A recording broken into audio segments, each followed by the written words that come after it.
morning. Thank you very much for joining this conversation with Fei-Fei Li and with me. We're going to have a wonderful time discussing AI and its implications. We are doing this from the perspective of Stanford faculty members who find ourselves at a place that's always at the intersection of innovation and an effort to think about how to make humankind better. Fei-Fei and I are going to have a bit of a conversation. Let me just first say that for those of you who don't know, I've been a professor at Stanford for a very long time. I've been a professor at Stanford since 1981, and don't start counting. It just tells you that actually I was hired at Stanford at the age of 11. Fei-Fei Li is a professor in computer science. I'm about to become the director of the Hoover Institution, and she is, of course, the co-director of HI, which is trying to bring together the lessons of AI and human interaction. So Fei-Fei, thank you very much for joining me this morning, and I thought we would start by a little bit about our personal stories. I'm going to make mine very, very quick. I was a failed piano major who fortunately found international politics instead, decided to study Russia, and never asked the question why a nice girl from Birmingham, Alabama ought to want to understand the Soviet Union. But it's worked out very well for me, and I'm very grateful that my American story allowed me to take on something that I was passionate about and ultimately to become a professor here at Stanford. So would you mind telling us a little bit about your American story? Sure, Condi. What a great honor and pleasure to have this opportunity to have a conversation with you about AI, America's innovation, especially at this such extraordinary time. So my American story began at age 15. As a young kid, I came to this country with my parents who gave up everything for the land of opportunity. We landed in a small town called Parsippany, New Jersey, of all places. And we're a very typical immigration family. During the day, I was in the public high school, Parsippany High School. On the breaks and summer vacations, I was working as a cleaning girl, Chinese restaurants. I remember the other day I was listening to Dr. Thomas Sowell of Hoover, who talked about being a high school dropout and worked very hard with wages barely above minimum wage. In hindsight, I realized I was working under minimum wage for a long time, but I was oblivious to that fact and very grateful that I had an opportunity to work really hard. So Parsippany High School was where I attended almost 4 years of high school, and it was really formative to my, the beginning of my American story. I was obviously a good math and science student, had a wonderful math teacher, Bob Sabella, who supported me. I became friends to all 3 generations of his family till today. But Condi, there's something you might not know that we share. My favorite classes in high school were American history classes that I took 2 years, junior year and senior year, especially a wonderful teacher from West Point, and he was a West Point grad. And I was just in awe and so inspired, especially by learning about American Constitution, the values of the Constitution, the Bill of Rights, the separation of power and checks and balances, and the establishment of an entirely new political system based on the rule of law and aspire to protect individual citizens' liberty and equality. Those values still stayed with me till today. And then very luckily, I got into Princeton on a very generous scholarship. And I thought I was following Einstein's footstep as a new American to Princeton. Of course, there is a big bit of a gap between me and Albert Einstein. And then I had a dual life. During the week and day, I was studying physics at Princeton, and during the weekends, I ran a dry cleaner shop in Parsippany, New Jersey, because my parents, especially my mom's health, was deteriorating fast. And in order to survive, I borrowed money, especially from my high school math teacher's family, and opened this little dry cleaner shop. And so I would employ my parents, and I was CEO, CFO, see everything O. And I ran that dry cleaner shop for 7 years between undergrad time and half of my grad school at Caltech.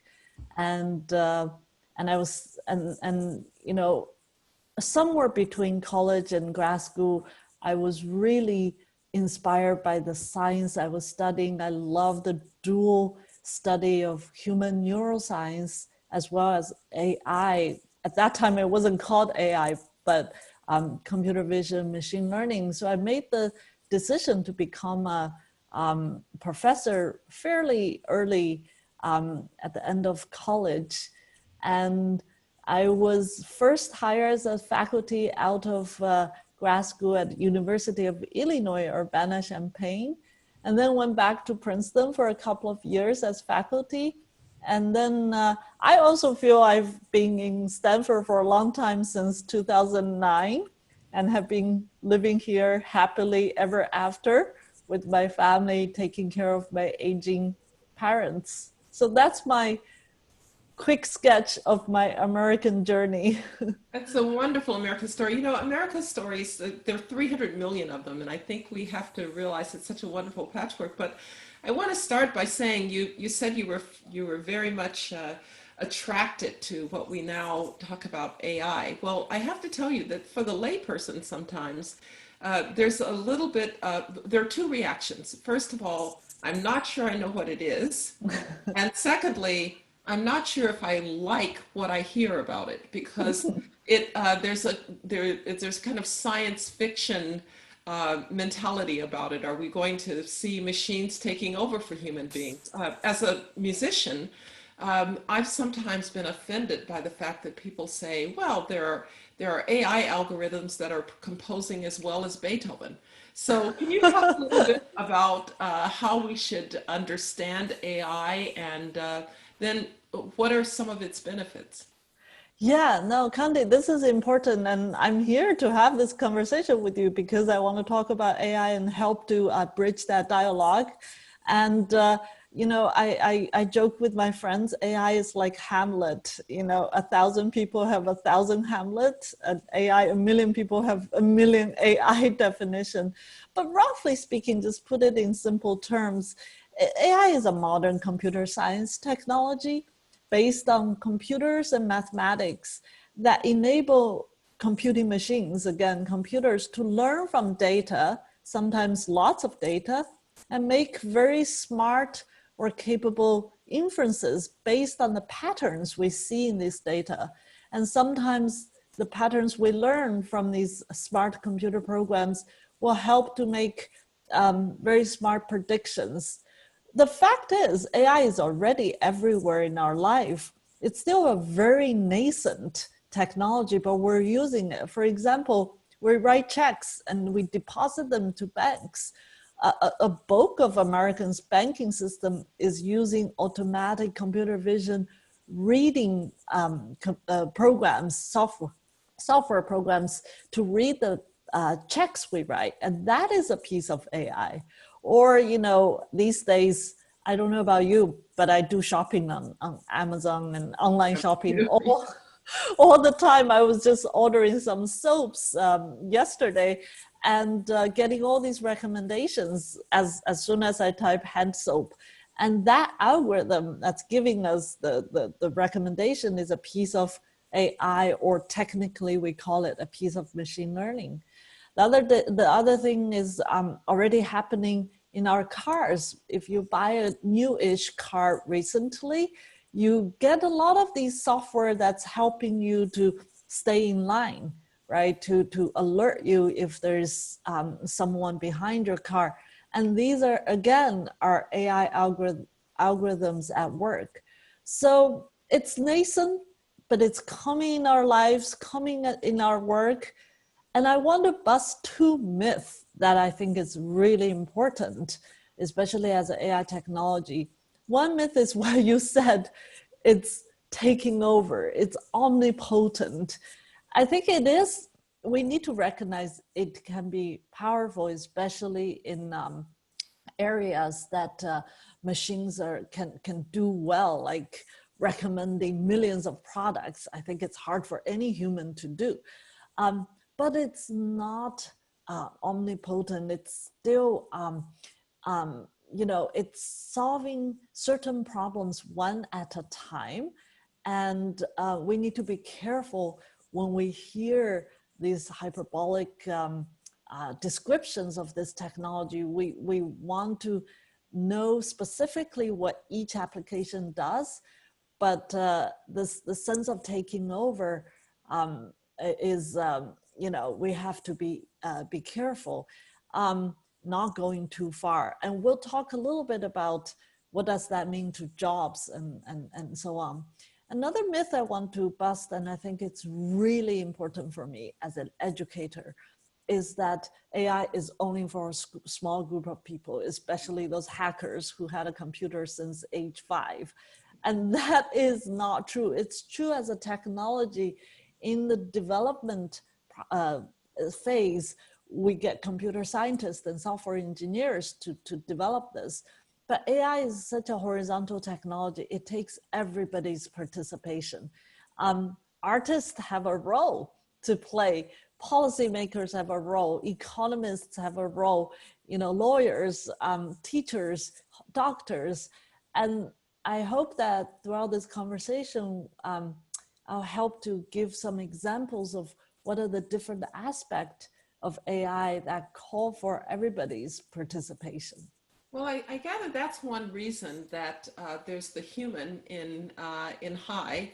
And can you talk a little bit about the inspiration to start the institute and to try to leverage Stanford's great knowledge and great innovation in this area in computer science with all of the other things that we have and that we study and do here at the university?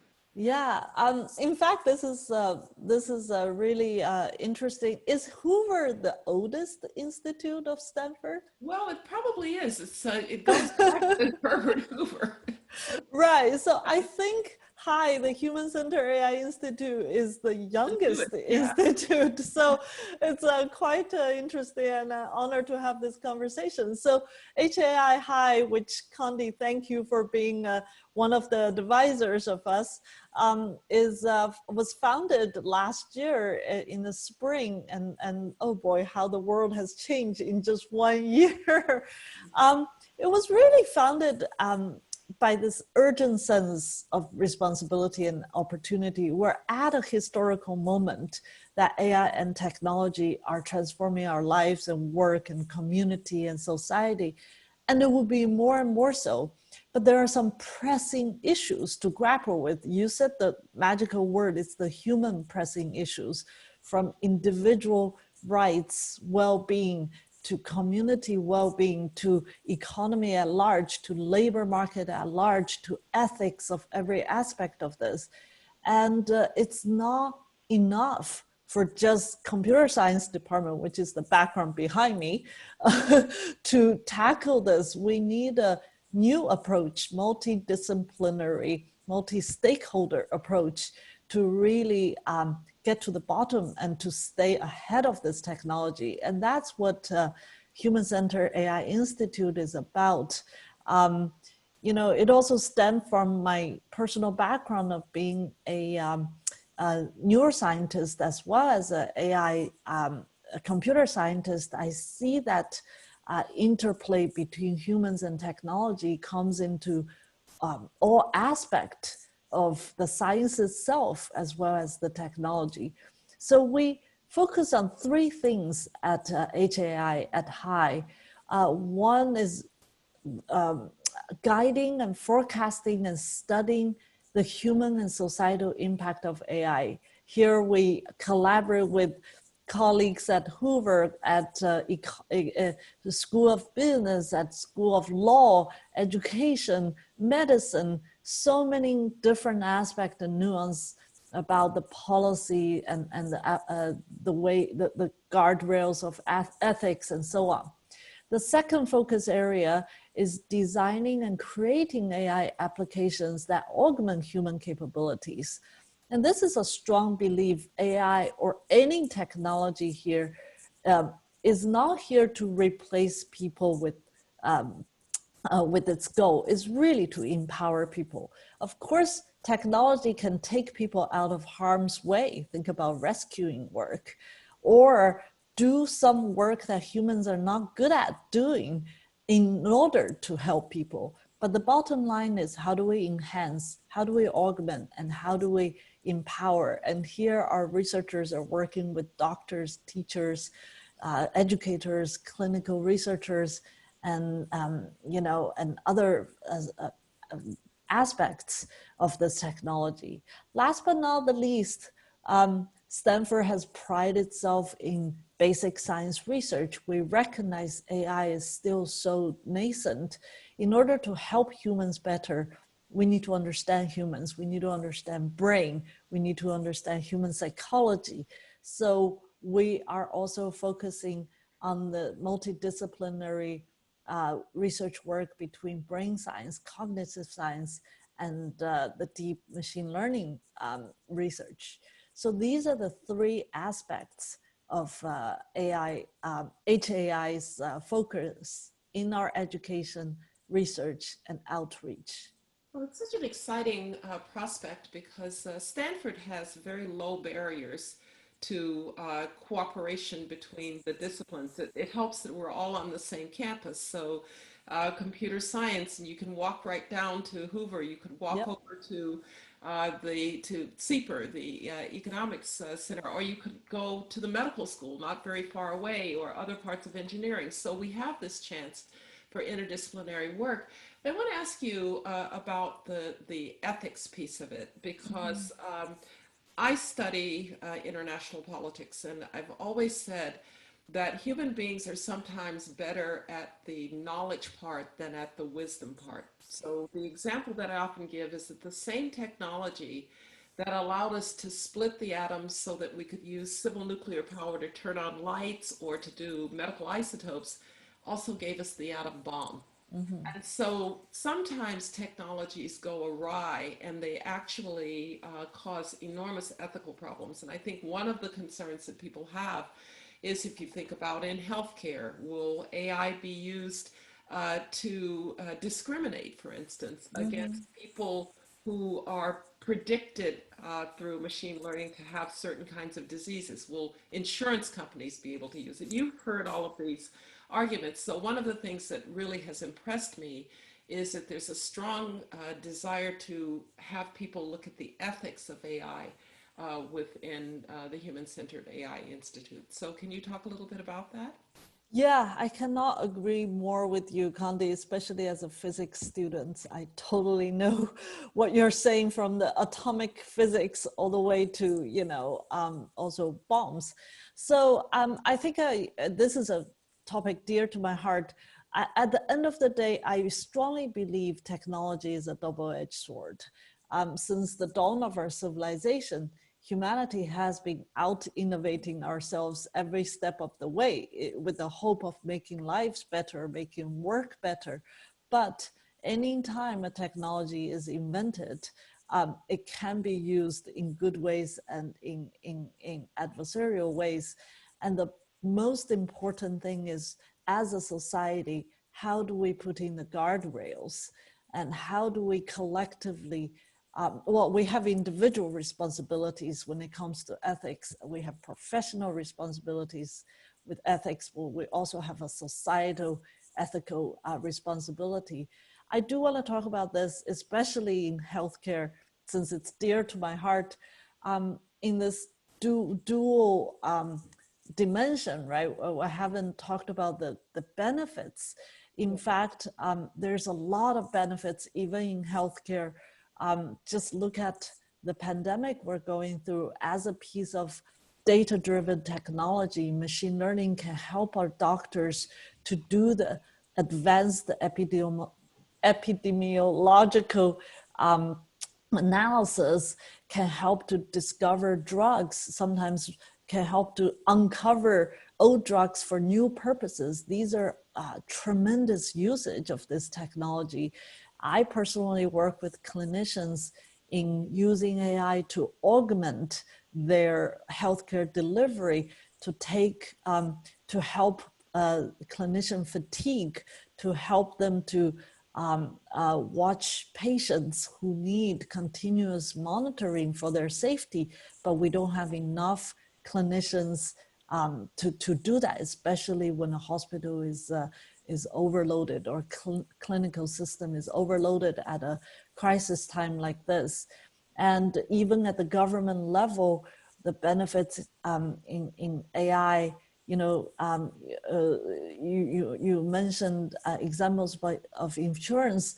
Our governments are already using hundreds of AI applications, from FDA's adverse drug event analysis to border control to citizenship and urban development chatbot services. All these are great examples of benefits, but every one of them need guardrails, because like you said, what about the fairness issue? What about the privacy issue? Who is to decide that the algorithm is not biased against the group of people? And I think this is where HAI's effort in collaboration with everybody comes in. We need that multi-stakeholder approach.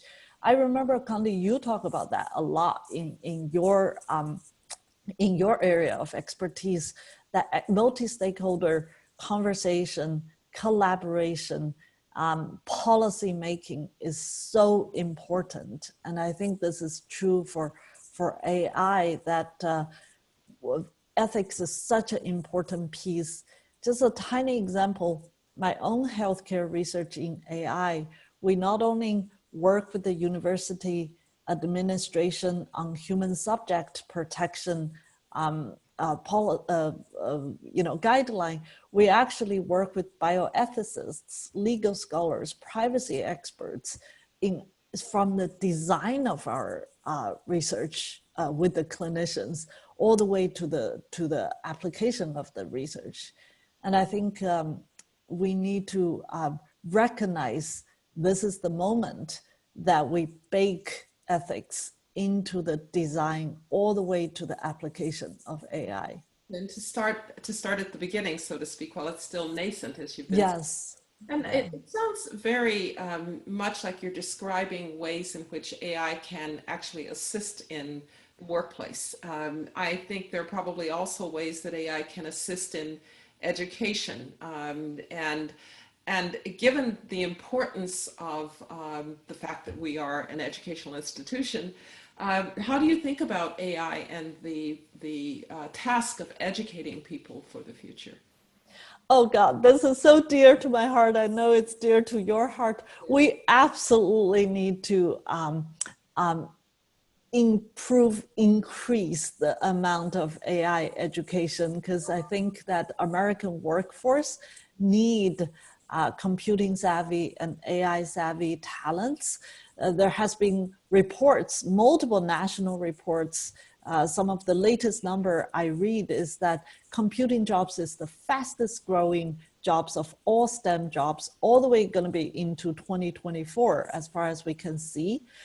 Yet there are way more jobs that demand computing talents than the students and graduates with those skills. So America still needs more people with the skills of computing and AI, especially people from all walks of life. This is, we need to fill the pipeline with the AI talents that reflect us collectively as a people, and from all backgrounds, gender, race, socioeconomic background, geographical background. And because this technology is going to impact all of us. And personally, I know you and I talked about this before. I'm very passionate about trying to improve the inclusion and diversity in AI education, not only in college and grad school, but also K to 12. So Stanford graduates and I have co-founded this nonprofit organization called AI for All that is aimed to invite high school students across our country from all backgrounds, especially underserved communities, to participate in AI. Just this summer, we have, even during this COVID time, we have 16 summer programs all over the country, from Texas, El Paso, to Arizona State, to Michigan, and more, to invite hundreds of American high schoolers from underrepresented community to study AI. So I think this is a really important aspect of education. I think it's very important, and it's the right thing to do. It's also extremely important from the perspective of the United States, national security, our ability to keep our technological and lead globally. I mean, there are a lot of people who are very concerned that particularly China might actually surpass the United States in its ability to innovate. I happen to think that we have the strongest pillars of innovation. We have great universities, which then are not shy about commercializing the benefits of the knowledge. We have, and I hope we continue, immigration. You mentioned your American story, your parents coming here seeking opportunity, you coming here seeking opportunity. America's always been able to attract the best and the brightest from around the world because there was a belief that it didn't matter where you came from, it really mattered where you were going. So you could come from humble circumstances and you could do great things. And it seems to me that that's our strongest suit. But let me ask you about one thing that people often say about why we'll have trouble with China as a competitor in this area. They say, well, there's so much data that machine learning needs. And in fact, because the Chinese don't have some of the privacy concerns that you talked about, they'll collect all of this data, and that will mean that we will be behind. Are you confident about America's ability to keep the lead in innovation in areas like this? So first of all, Condi, I share your confidence about this country being a wonderful system for scientific and technological innovation. We have shown that for the past decades, or at least a century, that we are a leader in technology and science. And it's due to this ecosystem, right? You mentioned the ecosystem of our great universities, our industry, our federal support system, the nonprofits, and this ecosystem of collaboration. At Stanford, we see that especially true, but I've been in 3 universities across the country, and that's, at least personally, I see that. And I think I totally agree. We should continue to be a front runner in AI and technology because everybody I talk to, every student of mine, every collaborator and colleague of mine here believe that we can do so much positive things with this technology. We aspire to create safe and reliable AI. We want to foster inclusive economic growth with this technology. We want to promote transparent and accountable governance with this technology. We want to protect civil liberty. We want to empower economic empowerment of our citizens and healthcare system, education system, agriculture system. All this we can do by being a front runner. And we also want to be a front runner so that we can better defend against potential bad uses, from ethically bad use to other bad uses. So when it comes to how to be a front runner of AI, and is data the critical point, let me be a little bit more nuanced. This technology is very complex. It involves computing technology from hardware to software. It involves mathematics, basic science mathematics. It involves data, and data is a first-class citizen of today's AI research. We should admit that, but it's not the only it's not the only thing that defines AI. There are technology like speech recognition today or face recognition that's data heavy, and for any development and application that has plenty of data, I think we should recognize that advantage. But there are many cases, especially looking forward, of the use case and development of AI that's not necessarily data heavy. I think a lot about healthcare, for example, rare disease understanding, genetic study of rare disease, drug discovery, treatment management. They're by definition not necessarily data heavy, but AI and machine learning can play a huge role. Human-centered design, right? I think about elder care and that kind of nuanced technological help. That is not necessarily data heavy as well. So I think we need to be very thoughtful about how to use data. One thing I want to share, Condi, it's very timely because it just happened today, that we're promoting, we as Stanford HAI is promoting the building of America's capability in AI through data access and compute access, and to democratize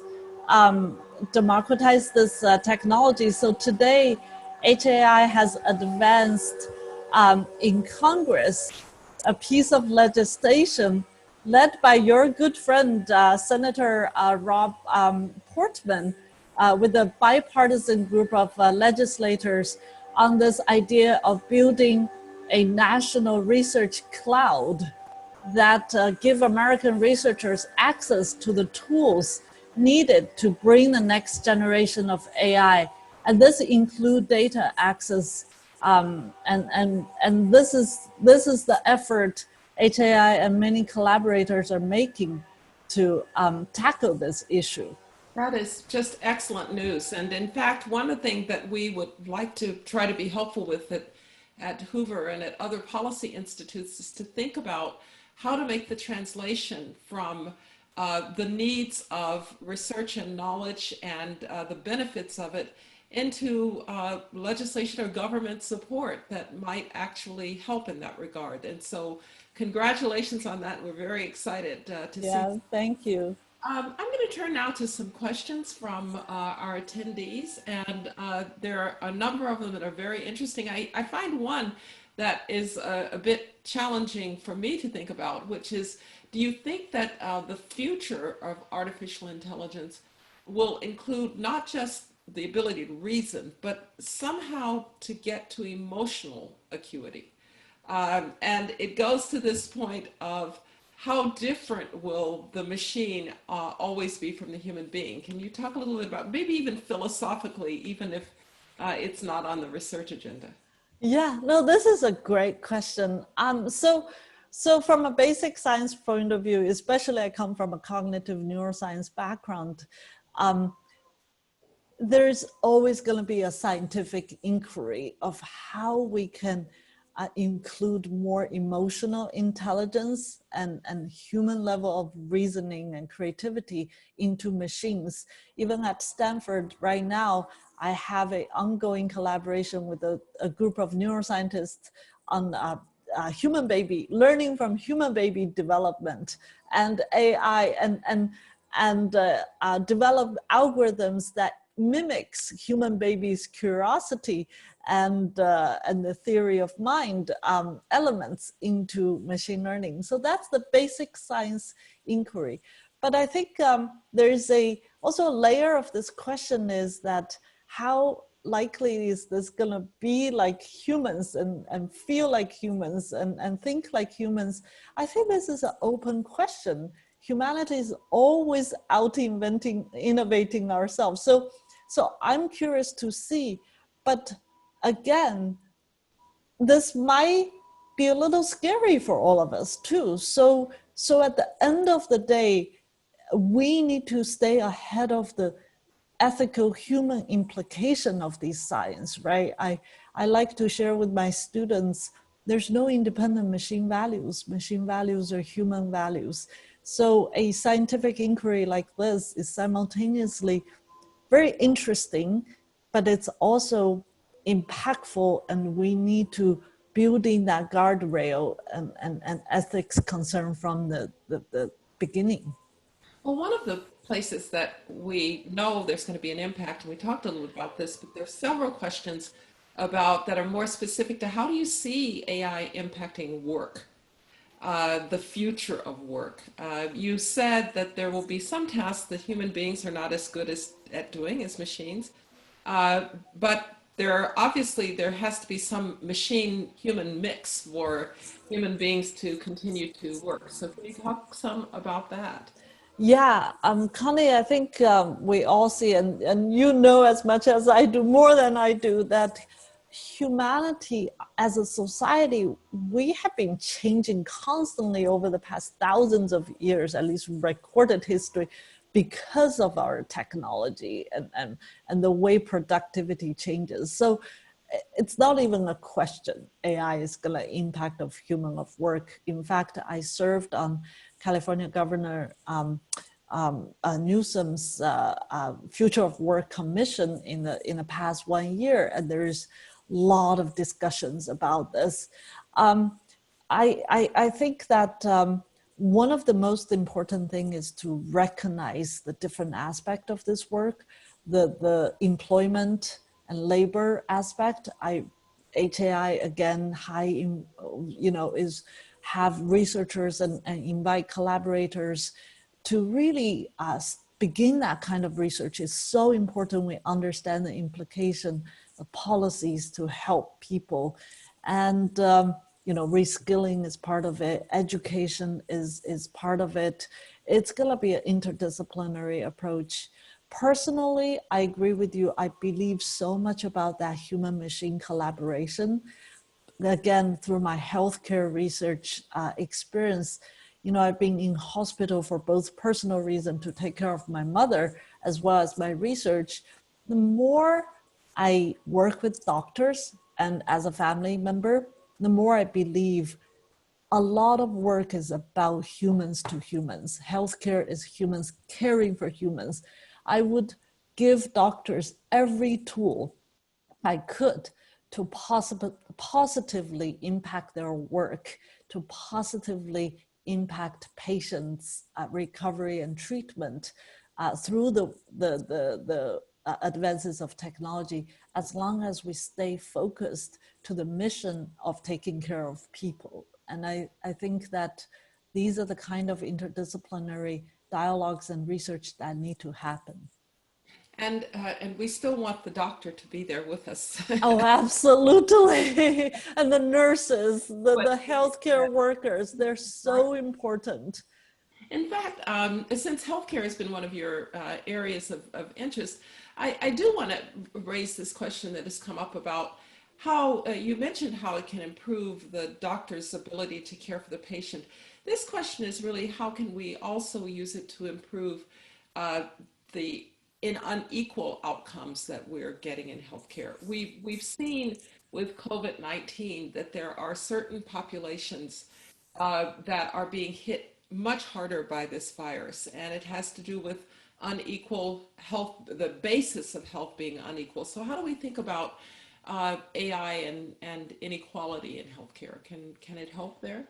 Yeah, and Candy, I think that's an important question. Equality, fairness is an important question in healthcare as well as everywhere. And AI, again, speaking to the double-edged sword of a technology, I see AI both potentially being part of the problem or part of the solution. Of course, our goal is to make it part of the solution. Why is it part of the problem?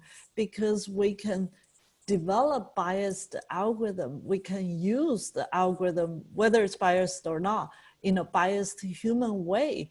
We can, if we're not careful, we exacerbate the problem. You know, it's very well known that if training data is biased, if we train, say, skin disease data with a particular type of skin color, it's not gonna, the piece of software we develop is not gonna be fair or equal to people with a different kind of skin color. This is a very shallow example of inequality that AI can introduce. And then access to healthcare, even though AI is not the technology to enable people to access healthcare, but it's part of it. You know, I speak with an accent. Sometimes I'm terrified to speak with a chatbot, customer service chatbot. And in healthcare, this might be very important for a lot of patients who need help. And how do we mitigate that? But it can also be part of the solution. To start with, AI has ability to call out bias. I've seen work in our AI community where AI call out policing bias by analyzing conversations from body cams. I've seen AI calling out Hollywood's bias by showing that there is more screen time for male actors than female actors. And calling out would be the first step that AI can participate to be part of the solution. And then AI can also help to mitigate bias if we do the algorithm right and provide human clinicians or doctors with the more fair information that mitigates human bias. For example, I'll give you an example that in COVID, everybody cares about is hand washing. It turned out hospital-acquired infection is really, really a big issue in hospital infection, and we want clinicians to wash their hands. But it's very hard to remind clinicians to wash hands. What do? You put a human monitor at the door of each patient room. Even if that's feasible and not too expensive, there's human bias, right? What if my friends walked in? What if my boss walked in? Do I remind them? Here, we are actually literally working with Utah's Intermountain Hospital and Stanford's Children's Hospital to create an AI technology, smart sensor technology that can call out these kind of hand washing behavior without the bias that human might introduce. So we want AI to be part of solution. That's fantastic. Well, we've come almost to the end of our time. There is one question here that I'm just going to use to sum up how I feel, and it says, how can a person 15 years out of college with a liberal arts degree train for a career in AI? I think that means that you've stimulated those of us who didn't train in AI to try to be a part of the conversation on AI. And indeed, I think that one of the things that that HI will do, the Human-Centered AI Institute will do, is it will involve the entire campus and hopefully our entire student body in understanding, as you said, that this is a multi-stakeholder set of issues, that the technology left to its own devices might not give us the benefits that we want.